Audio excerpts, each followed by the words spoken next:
Hey there, fly tires. John Sheets here. I'm going to show you how I tie my easy hex nymph fly I use a lot for steelheading. As a matter of fact, I use it almost exclusively with an egg pattern. We bottom bounce up here in northern Michigan, so that's what I do. To start off this fly, I'm using a Mustad 9671 in a size 8. And you might think, well, that's pretty small for a hex, but the time of year, think about it. Hexes are still immature, and I think it's easier to imitate a small fly than it is to imitate an extremely big one, especially when you're dead drifting it. Anyhow, before I start the fly, I usually sit down and make some eyes. And the way I do that is I use 30-pound test brown Maxima. And I just take a piece of it, and I'll hold a piece in one hand, and I'll clip it with a pair of hemostats just like that. And I'll just sit here, and I have a little glass of water sitting next to me. I'll light one end. This is green Maxima. I just used up the last of my brown 30-pound. And you just burn it down and then blow it out when it gets to the tip of the spatula or the hemostats, and then dip it into a cup of water to cool it down and knock it into your little container. So I'm not cooling this one down, so it'll probably melt.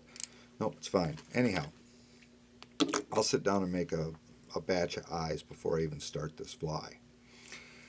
So once again, for thread, same as on my brown drake, I'm using the Uni Thread 6/0 yellow. I use a ton of this stuff. And start your thread up, well, a third of the way back. Wind it back to the bend of the hook. When I was a younger fly tyer, I never did a thread wrap on the hook, but it lays down a foundation. You think, well, you just extra thread. I got some gold tinsel. It's actually light gold, and I think it is it's the BR weight hot yellow is what it is. So then tie in this piece of tinsel, and I usually tie it in right up here where I got the thread, and just tied back a whole layer of it. Now I fish my nymphs with no weight because I'm always using a lead rig, so I never weight my nymphs. If you want to add weight to it, feel free.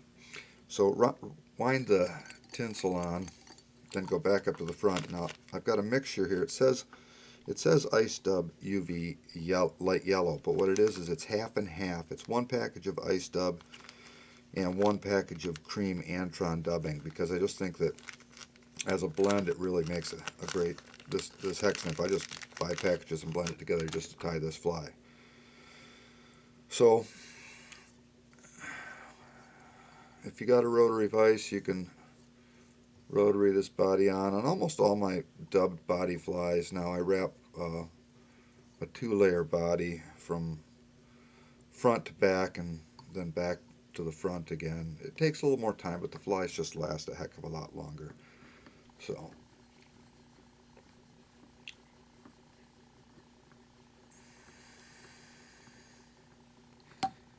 pop a little dubbing there.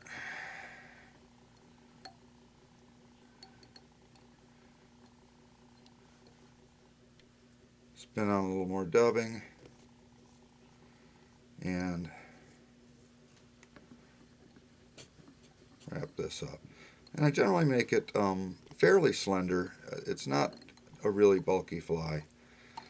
So I got my thread up there, put away my ice dub.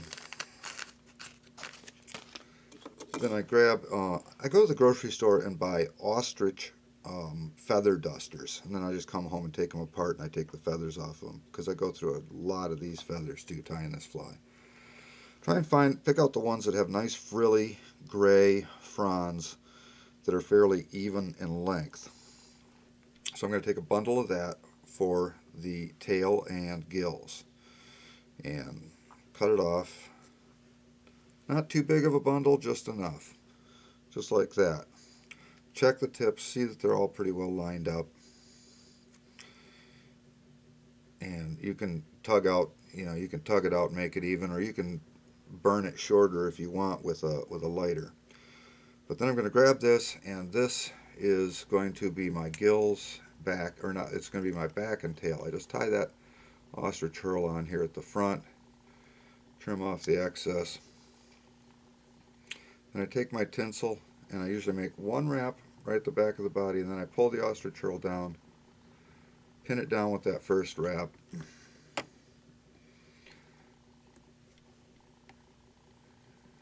It's a really simple couple, just a couple of ingredients flies. I like my flies to be fairly light on ingredients. I don't want to tie something that takes me, I have to open up the whole kit for it. So get my tinsel wrapped up,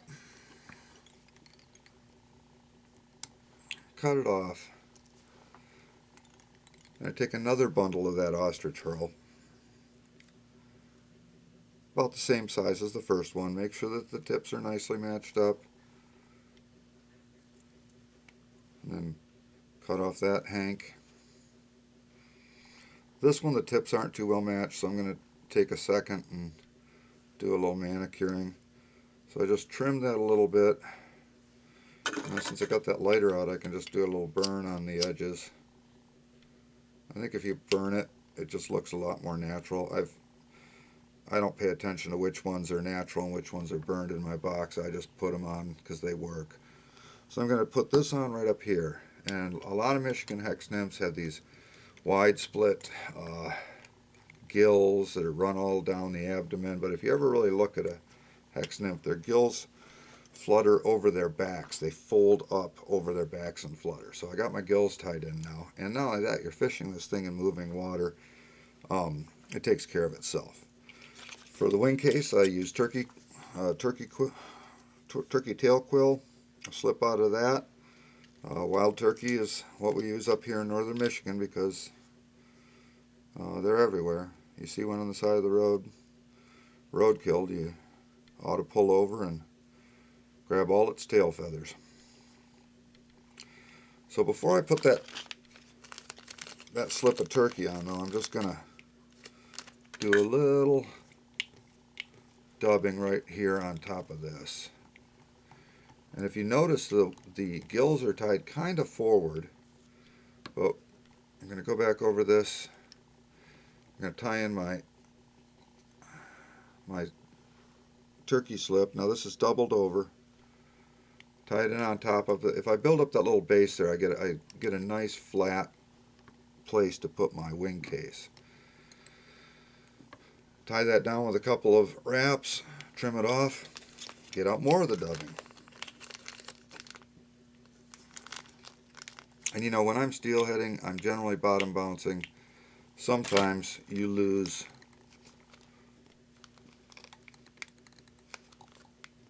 you tie on a new bunch of junk and you throw it in, and the first rock you hit, it hangs up the whole mess.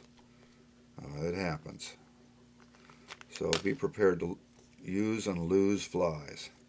So I'm going to dub up this thorax a little bit. And I kind of have a tendency to get a little sloppy with this fly because I need to go back over that wing case a few wraps back over the tie down point. That's what gives you that nice fold over look, and then back up here till we still have this space at the front of the hook, right? I've got some, I believe, chucker feathers.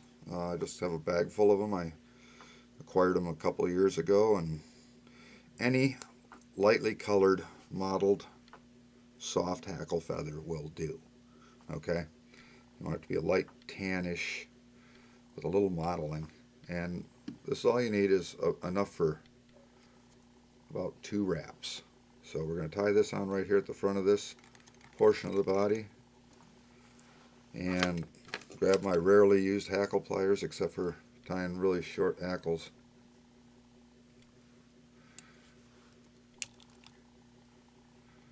And wrap this once, bring it up again twice, tie it off.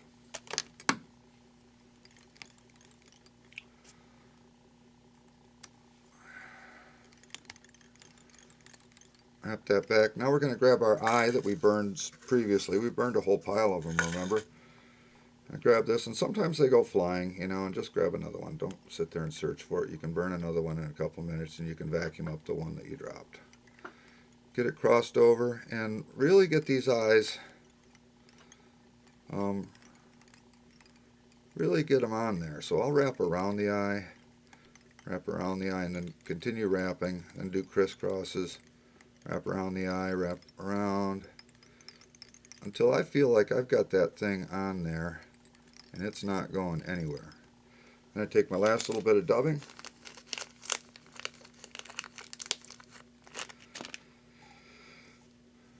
dub it on, and it's more than you think. A little bit, I say, and I might even add more. Probably will. Okay, got that on, that's enough. Get my thread up to the eye. Going to split apart this hackle, grab a hold of my turkey slip, pull it over and get it between the eyes. Then wrap it 2 times here, 3 times, but don't cut it off. Then get your thread behind your eye. 1 wrap, pull this back, and then wrap it behind the eye. Couple times, snip it off.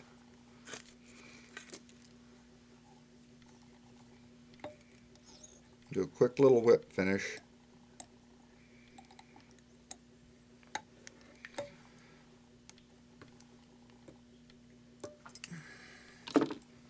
And then lacquer the bejesus out of it. Just up here on top of the thread, down here underneath in the dubbing and thread. But what you got there is a really simply tied, very motionful, nice hex nymph. I go through a lot of them, and it's very effective. This time in the early season, when the fish are first running, we run a 2-fly rig, and we catch, it probably runs about 50-50 nymph versus egg, and then as the season progresses, we switch over to pretty much purely eggs. Anyhow, thanks a lot for watching. See ya.